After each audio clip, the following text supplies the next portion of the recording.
I didn't argue. I didn't beg. I didn't even ask them why. When my parents told me there wouldn't be enough space for me at the annual family retreat, I just nodded, pretending to understand. But that same evening, when the group chat lit up with photos, my siblings packing, cousins cracking jokes, even family friends I hadn't seen in years tagging themselves "can't wait," I felt it. That quiet burn in my chest. They had room for everyone, except me. Backstory setup. The retreat wasn't just a weekend, it was tradition. Our parents rented the same lakeside lodge every summer. Bonfires, late-night drinks, laughter echoing across the water. When we were kids, I was the one who organized the games, planned the scavenger hunts, woke up early to make pancakes while everyone else slept. I wasn't the loudest, I wasn't the favorite, but I was constant. Which is why their lie cut so deep. Not enough space. But somehow, 66 others made the list. Discovery of betrayal. I didn't confront them. I watched. I studied. Screenshots of invitations, tags in posts, names carefully listed on the lodge's reservation site. They hadn't even tried to hide it. I wasn't excluded by mistake. I was erased. And as I scrolled through those names, an idea began to form. Revenge doesn't always need rage. Sometimes it only requires precision. I researched the lodge, its policies, its vulnerabilities. One detail stood out. They had a strict occupancy rule, fire code compliance. If management discovered more guests than registered, the entire group would be evicted immediately. No refunds, no exceptions. 66. That was nearly double the legal limit. They thought I wouldn't be there, but I was already moving in silence.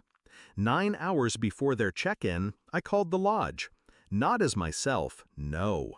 I used a measured voice, polite but concerned. Claimed I was a neighbor. Reported rowdy groups sneaking in more guests than allowed, planning parties far beyond capacity. The manager assured me he'd keep an eye out, but that wasn't enough. So I went further. I printed copies of the guest list my siblings had so proudly shared online. Names, tags, the count. 66. Proof. I slipped it anonymously into the lodge's email, marked urgent, fire code violation. Then I waited. The group arrived with their coolers, their laughter, their blind arrogance. I stayed home, my phone silent, watching. By evening, the cracks appeared. A cousin posted a selfie. Packed house, hope it doesn't collapse. Another joked, we're breaking records with this crew. They had no idea they were already under surveillance. At 8:47 p.m., the first call came. From my brother. I didn't answer. At 9:12, the second wave hit. Mom, then Dad, then the group chat exploding in all caps, "What did you do?" I finally answered when Mom's number flashed again. Her voice was ragged, almost shrill. "They kicked us out. They threw everyone out. Do you understand? They said we lied on the paperwork, that we overbooked, that someone reported us." Her scream cracked through the speaker. "This is family, and you've ruined it." I let the silence stretch. Then I said, slowly, "No, you ruined it when you decided there wasn't space for me." And I hung up. I imagine the scene often. 66 relatives, dragging luggage back to their cars under the cold night air. Children crying, adults shouting blame at one another. The bonfire unlit, the lodge locked behind them.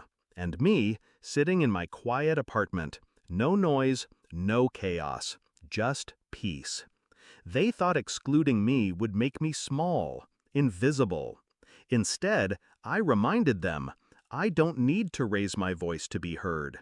All it takes is one move, one well-placed strike. They'll never forget the year the retreat ended before it even began. And neither will I. Because sometimes revenge isn't loud, it's quiet, surgical, final. And in that silence, I finally felt what they never gave me: space.